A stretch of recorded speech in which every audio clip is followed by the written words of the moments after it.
Now, something else that you may notice about this footage, let's take a look. Take a look right here on his jacket, and then back here on the original green. See the difference? There's a difference in saturation on his outfit. Now, number one, there's a saturation difference on the blue and a saturation difference on the yellow. But consider this for a moment. That yellow is actually not the yellow that we got when we removed the green, because what happens when you remove the green is that you not only remove the color green from the background, but you remove that color from everything else in the image. So what ends up happening is you take the green channel out of almost everything, but it primarily takes the yellow tinge out of all of these stripes and stitching and embroidery all over this uniform, which ends up giving you a very peachy orange color, and that's not at all what we want. So once this mask has been created and once we've removed the green with a gray, now you have a solid basis with which to add what's called a hue and saturation effect. This is what it originally showed up as. Very gray, very flat. So all we did is I changed it to the blue channel, although there is a cyan. If there's a cyan, that involves this really bright blue, and that's only if bright blue was available. But with the blues, it's primarily this region with a little cast off in the purples and the cyans. So that affects all of this color. And if you bump it up around 60, you get a nice solid color. But the other nice thing is that luckily, with all of these embroidery patches and such, when they turn up as orange, we can add an effect on top of them, changing it to the yellow channel and bumping that just enough up to 20. They're not equal by any means. They could be more so, where the blue is even stronger than that, but unfortunately we can't bump it up any higher than that, otherwise it'll start affecting everything. But I will get into a little bit later what you can do to try and make this blue even stronger, but it involves a little bit more difficult detail on your part. Now, what in the world do we do to make this footage colorful again? Well, admittedly, I really don't have much of an answer. All we can really do is experiment. So let's see what happens when we do put some hue on this. Hue and saturation. Let's see what happens. Going to the blues. Is there any blue in here? Well, there's a little bit, but you notice there's all these gray bits here. It's very, very gray. So there is strong blue cast because there is a blue light actually shining on them. So there is stuff to work with there. So let's keep that around a 66. That should be alright. It'll be really splotchy and really blurry, so I may have to purchase a noise reduction plug-in to deal with that. But let's put another one on, see if we can fix this yellow here. 40. Ooh. No, it is changing it. Alright. 46. Let's try to isolate just the orange there. No, still only affecting the yellows. So, we have run into an issue here.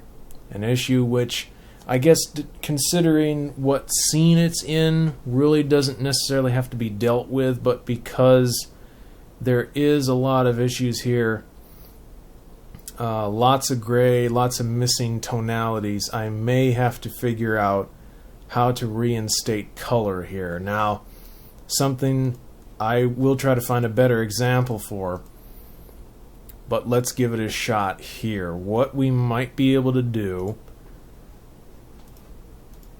if we come in here to fix green spill, which kind of isolates this away from everything else, let's see what we can do here. So, since this mask removes the edges of the frame, we can actually try to put something in here and it'll cover up the outside border. So, So let's draw a mask. Actually, nope. What we want to do is put on an adjustment layer. Draw a mask on that.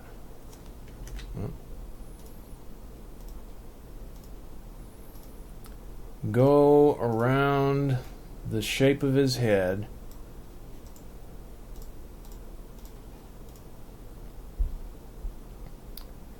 Put a hue and saturation on that. Colorize it. Okay, not quite. Because as you see, what's happened here is that this is that peachy orange color, and it's now changed that color to yellow. So we can't have that. We may have to either do it in here or do it in here. Either way, let's actually shift this more to a red here. Okay, a bit more up, a little bit more. We're getting closer. Oh, now it's automatically shifted to yellow. Yeah, so once it reaches that threshold, then the yellow saturation affects it. So 19. Okay, let's turn down the saturation of it.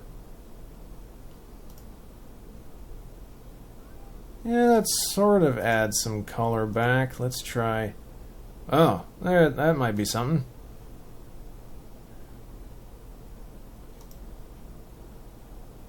Now that we have that, maybe we need to change the opacity of it a bit. Tone it down. Yeah. Okay, so see, there you go. That adds in some much needed color. And there is a big enough difference because right here it's very blue, right here. Now we got some more color going on. It's still a bit unrealistic. Probably need to feather the mask just a bit. About 8, I'd say. Yeah. So, obviously now what you'd need to do is animate this mask, but again, since he doesn't move very much, you won't need to do a whole lot. You'll still need to do it for every couple of frames, but in this case it's rather easy. And then what we just do is keep that same adjustment layer and affixate something to the rest of their heads. So go up here.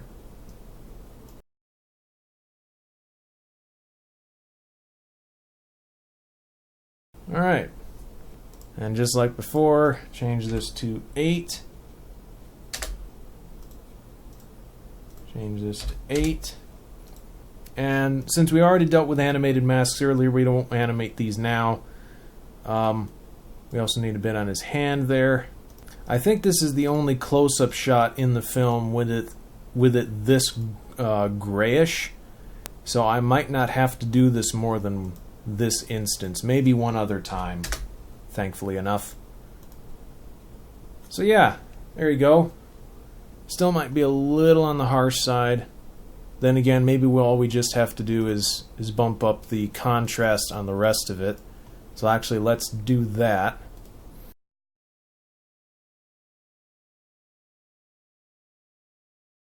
Yeah, that's looking a lot better. And once you combine it with other footage, this crazy color change will look a lot less obvious, I think. Okay, so there's that.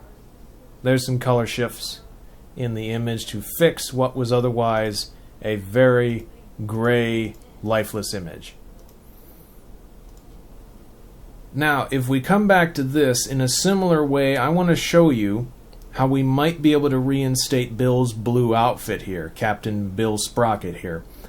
Because you notice, in the original footage, he's slightly blue, but he's far more gray than he is blue, because I tried putting a hue and saturation adjustment on him, but it did no good. Let's just see that for a second.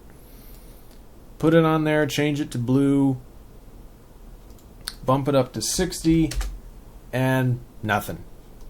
Blip, blip, blip. There's a very tiny adjustment made on his shoulder there, but you bump it all the way up. You get blue, but it's all messy, splotchy, nasty blue.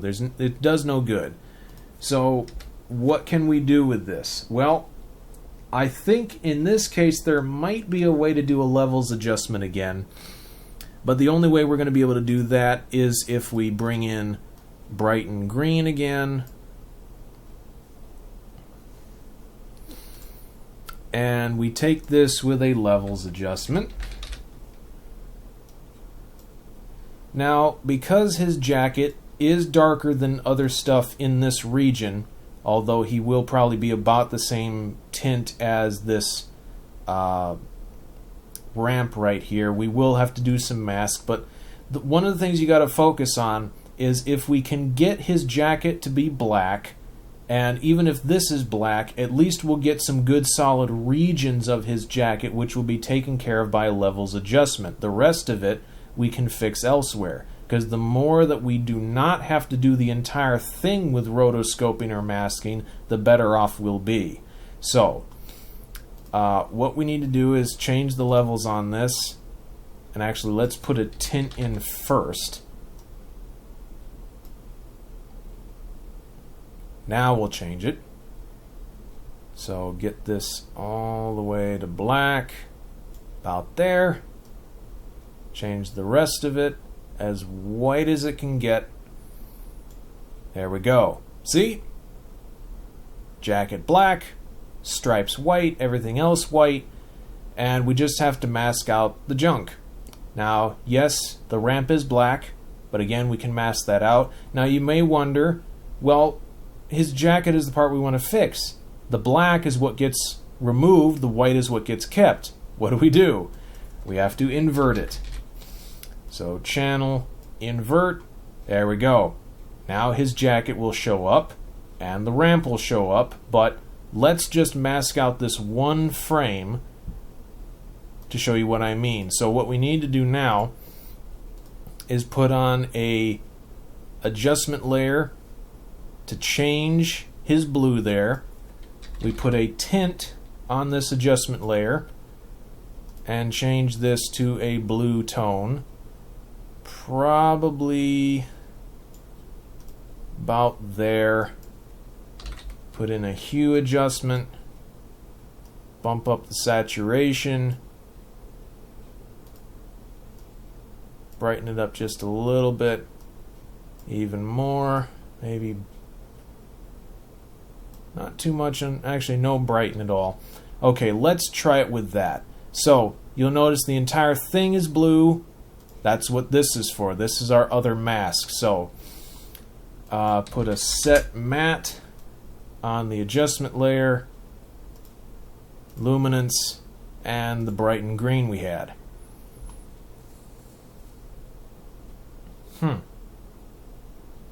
Strange. Oh, I get it now. Okay, so I cut out some of my fumbling around a bit just to explain something to you here that I finally realized.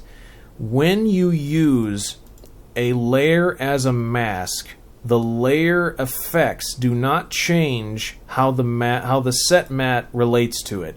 Like, for instance, if you set this set matte to use the brighten green here, it's not reading any of this black and white footage you put in here. It's not reading this. It's just reading this. It's almost as if the tint, the levels, and the invert did nothing. Okay? So when the set matte reads this, it's reading it as its unaltered self. None of this applies. So what we have to do is we have to put the brighten green inside another create matte. Create jacket matte. There we go. Now we got something. Now, obviously something is still... Oh, I put the invert on there. There we go. Okay. Now, yes, that is quite a bit too harsh. So we will need to shift this blue around a little bit. Lighten it up even more. Okay. And then let's, for the sake of this instance, mask this out. Something you also want to do is when you create a matte from a levels adjustment, everything turns out all pixelated, very harsh edges. So what you want to do just before you move on is put a fast blur or a Gaussian blur on it, and probably shift that up to, no, not, details are too small. I think a 2 should do it. Yeah, in this case a 2 should do it. That's alright. Okay. So let's go in here and let's turn this off for now and just mask out the portions we want. So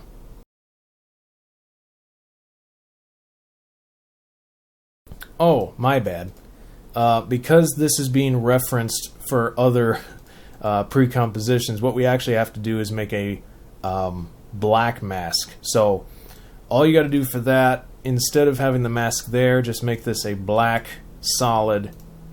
Take the mask from here, Control C to copy it, Control V to paste it in, and it'll show up in exactly the same place. Let's turn that off. Go in here. And let's keep going.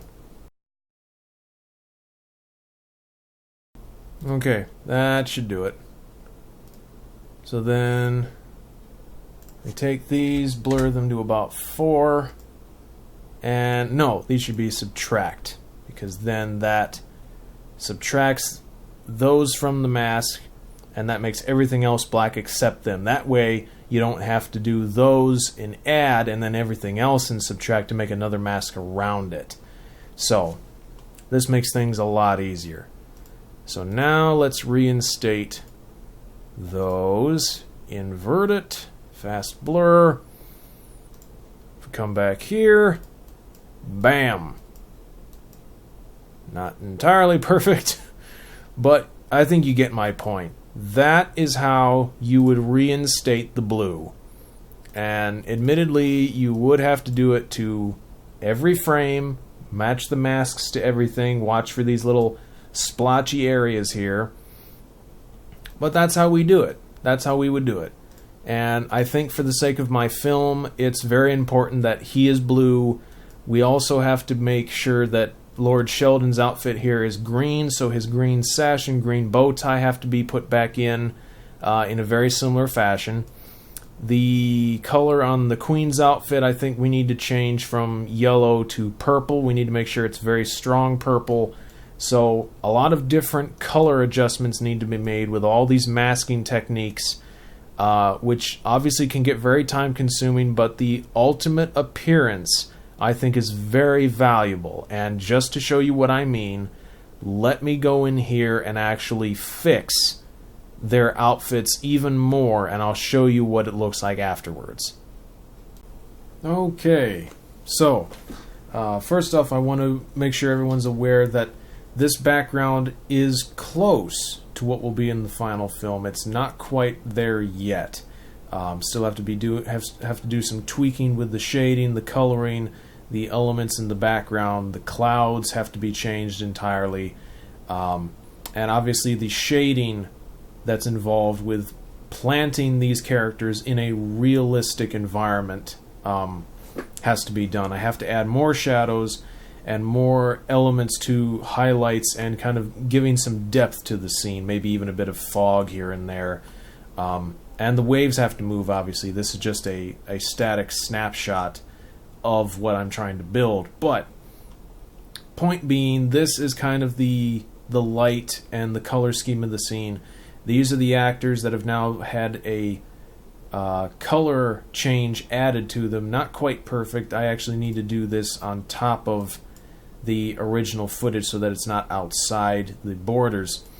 But as you can see, they're much stronger in color than they used to be. The Queen was more on the golden side, and I'm sure she's supposed to look like that, but I think I need to instill a bit more strong purple and magenta in there where needed. I'll cut it down in some areas, but this definitely looks a lot stronger than she was. Lord Sheldon looks great with the stronger green in his color scheme. He originally was very gray because all the green had been removed, but with this green it totally affects his appearance on set. And with Bill, the blue is very strong, maybe too strong, but it's getting in the right direction. I also shifted the yellow tone in their color scheme a bit, and I desaturated it some. So this is kind of what I'm talking about. And again, all of these, including Bill, Sheldon, and the Queen's color masks, all have to be animated to follow where they go, because this is where it stands now. If we back up, the masks do not follow. They don't follow on Bill. They don't follow on these characters either. Strangely enough, they should follow on Bill, but because the mask was blocking out where the blue was, the masked part does not follow him. So we essentially will still have to animate a mask around his entire body, even with that change. So that's the unfortunate part, is that we still have to do a lot of work with him, even with the levels shift we did to give us a basis. So there you go. That is advanced green screening, that is advanced masking, and advanced color replacement for all of your fun green screen footage. So I will catch you next time, everybody, with another tutorial and behind-the-scenes featurette where we will be looking more into creating the background scenery and elements involved with Bill and Maggie's Intergalactic Taxi Service.